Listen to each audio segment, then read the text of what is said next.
Hello everyone and welcome back. I am Duke Silver and today we are playing Hoard Dragon. And yeah, this game's a bit of a doozy, honestly. But yeah, before we get into this, I have a small announcement. For those of you that enjoy watching my tournament review game, like when I review my tournament games, I decided to do something a little bit different this time around with this past monthly. I'm going to be reviewing my games live on Twitch on September 2nd. That'll be Friday at around I'll be going live around 3 p.m. on Twitch, and yeah, I'm gonna do that live, so you can come and help me pick apart my plays in real time if you're so inclined, and then I'll just upload the VOD afterwards. I'll probably do all of day one on one day, and then a separate day we'll do all of day two. So yeah, my Twitch is in the description. You can go follow me there preemptively to know when I go live.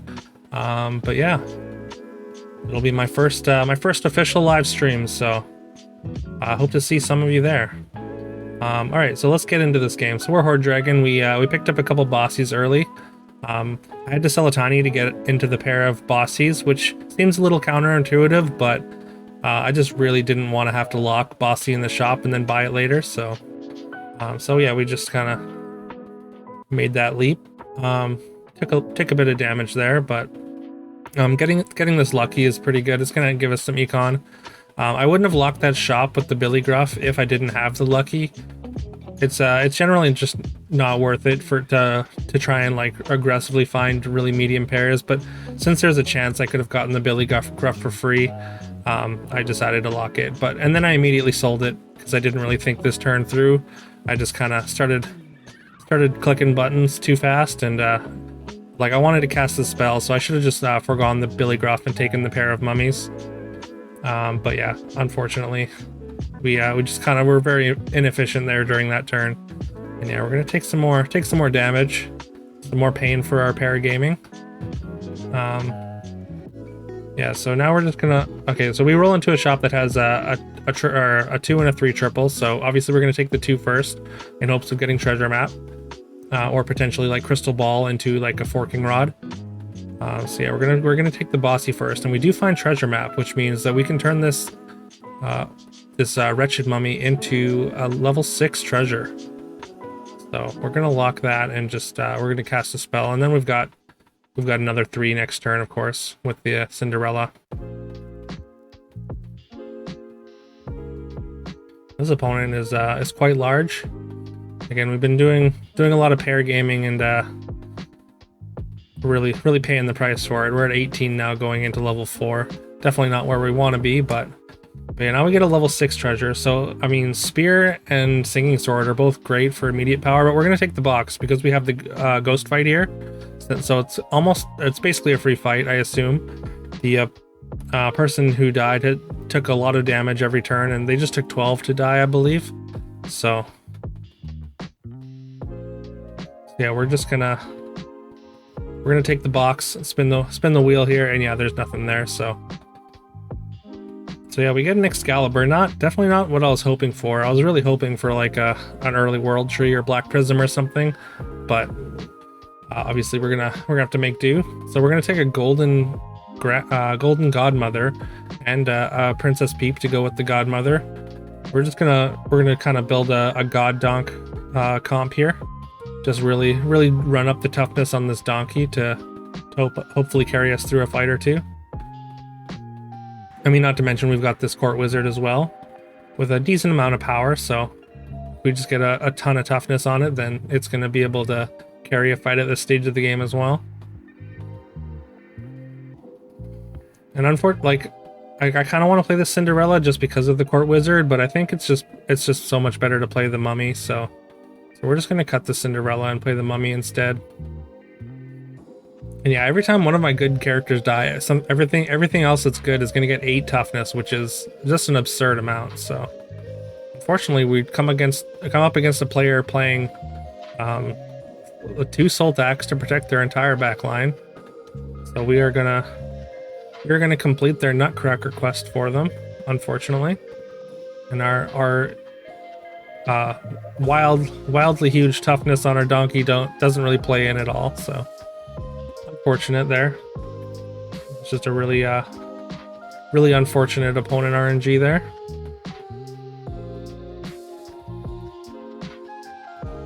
Okay, so now we're just gonna take this. I really considered the Heartwood Elder, but I mean I want to keep these Godmothers in the back. They're gonna carry us through a few fights before they completely fall off. So we're gonna take this. Yeah, this 28-28. I mean, if something else dies, like say this Princess Peep dies, then I mean, getting an 8 extra toughness is just gonna make a huge difference here. Yeah, we get a second. We sell down for a second 28-28. I mean, we're at 18. We can't really worry too much about econ. We gotta just make sure we're as strong as possible. And we are very, very strong. I'm not sure about this positioning in hindsight. I kind of just wanted to put extra power on the Court Wizard, but then, I mean, that happens, so having it just die immediately is a little bit awkward. And unfortunately, our front line is almost too big, so our Nutcracker only gets one contact in to get one quest trigger. So we're gonna rearrange that and put that back in the front. And yeah, we're winning fights by kind of a mile here, so I feel pretty comfortable just taking experience and going right to 6, provided we can win the next one, which I feel like we can. Yeah, also we took the Polywoggle. We have the Sting. I think 12 should be able to slay at least. It probably has a 50-50 shot to slay. And then we're gonna sell down, buy a golden chicken, and then get a golden donkey. Again, we're just gonna rely on the donkey to kind of win the fight with a billion toughness. We get the Polywoggle slay. And we get the Nutcracker quest. Donkey again doesn't even get to get into combat, and we knock a player out. So we get a Boomhilda off of this Polywoggle, so Evil Eye is a consideration here, but I'm gonna go with the staff. I mean, we're at level 6, so just like finding level 6 pieces that are Excalibur. Excalibur is gonna give us golden level 6 pieces, so I think finding more of them is just gonna be a little more valuable. We're definitely looking for Lancelot or Hercules, both of which would be, I mean, because we want to get a couple more treasures for sure, and those are our only avenues while we have Excalibur active. And we do find the Hercules, and it's a 50-50, so it's gonna get there in 2 hits as long as the power doesn't get reduced. And the Godmothers are going to put all that extra toughness on it, so it should be able to survive, and we should be able to get it in 1 here.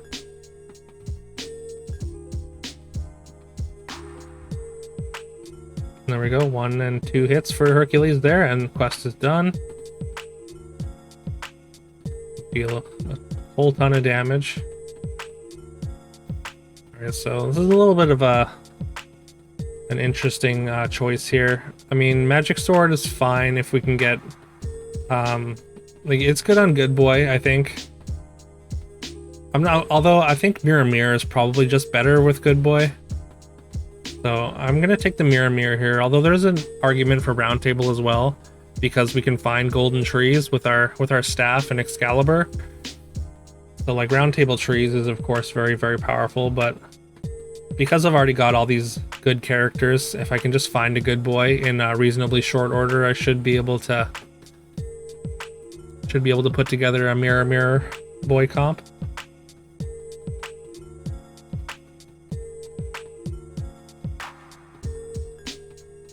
And at this point, we could probably dream out of Hoard Dragon, but I figure it's not. Since we haven't found our Good Boy yet, it's probably not worth the gold. Alright, yeah, we got Princess P for the Mirror and in front of the Boomhilda, so that's going to give us a ton of stats for now until we find our Good Boy. And I mean, of course, it works with the Good Boy as well.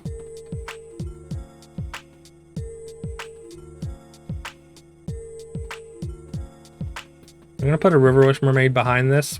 I just want to get another support behind it. Although I think without like Horn and Baba Yaga, I don't think the River Wish is all that great as a support for the Princess P. We're gonna take this Echo Wood. because we're going to be getting a ton of stats, especially once we do eventually find Good Boy. The Mirror Good Boys give us just it'll grow the Echo Wood just so huge.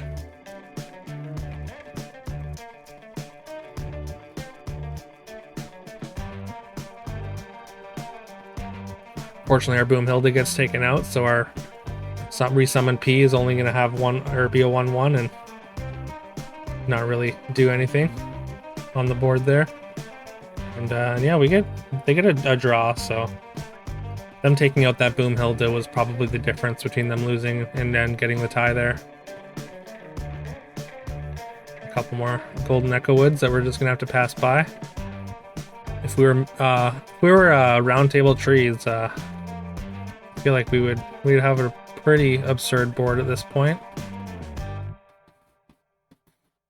There's another shop showing me that I probably should have just went with Round Table. I take the Wombats, but I think that's a mistake.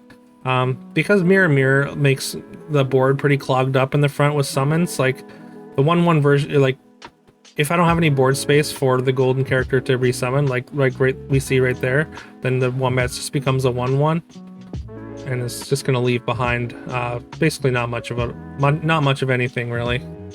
We get a whole 6/4 Romeo.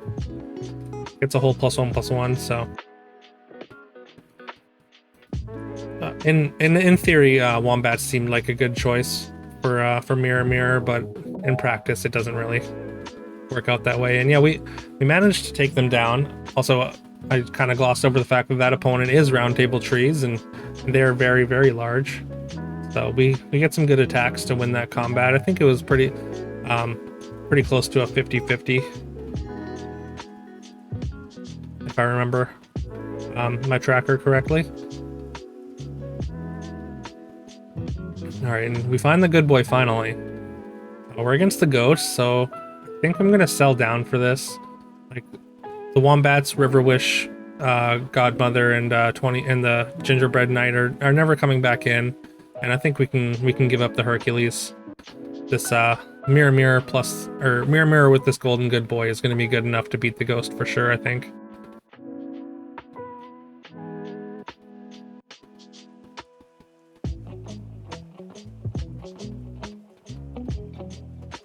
Oh yeah, we got plenty of stats for sure.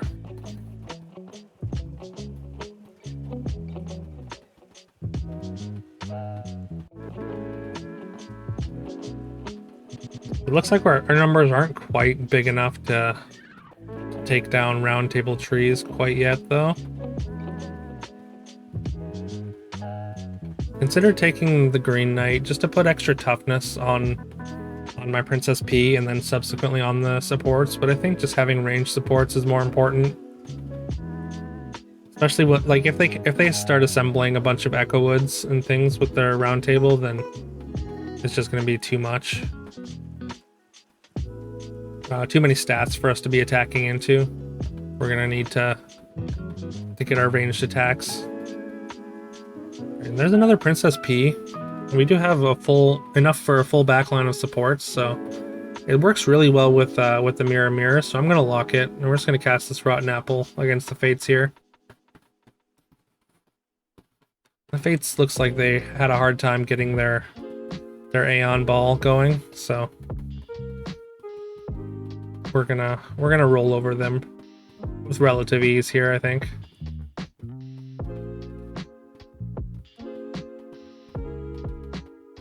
Yeah, they only just now take out our Good Boy. Our supports are enough to flatten them. So yeah, we're gonna take the second Princess P, and then we're gonna frontline the Echo Wood. Frontlining Echo Wood with Mirror is fine, because if it gets attacked into, then you just get a regular Echo Wood anyways, so like they have to attack into it twice in a row for it to be really bad. And we're going to Hermes Magic Beans to get stats on it immediately as well, so.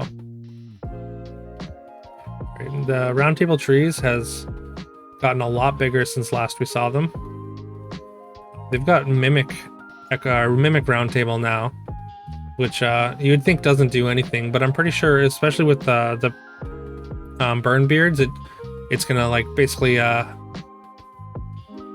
double their stats, or double the health at least.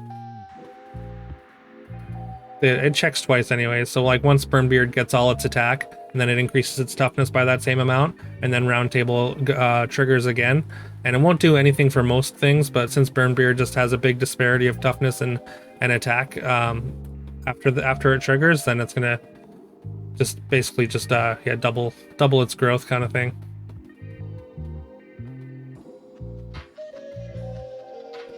Alright, so they attack into our Echo Wood and then attack into it again, so that's worst case scenario. And yeah, you can see this Echo Wood up front had over 3,000 health.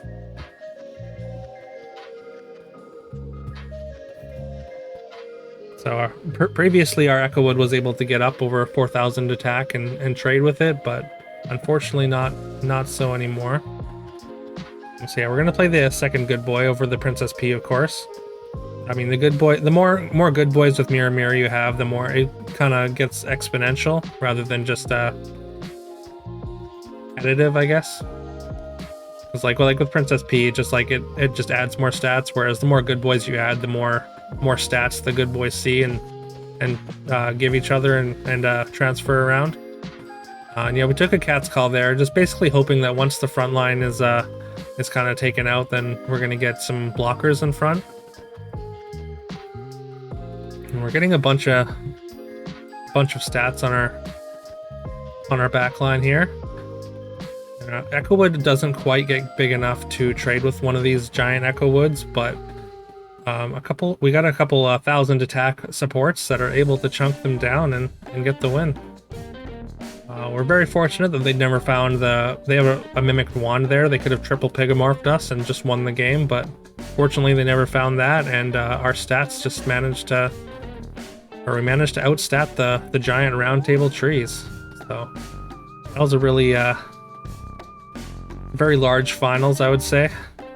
Really two titans just going at it, I think, is the best way to describe that. But yeah, so if you enjoyed the video, please leave a like and subscribe if you haven't already. It really helps the channel out, and I really appreciate it. Just another reminder, I'm going to be doing my first live stream this Friday at around 3 p.m. Pacific Standard Time, so yeah, I hope to see you guys there. And I will see you tomorrow.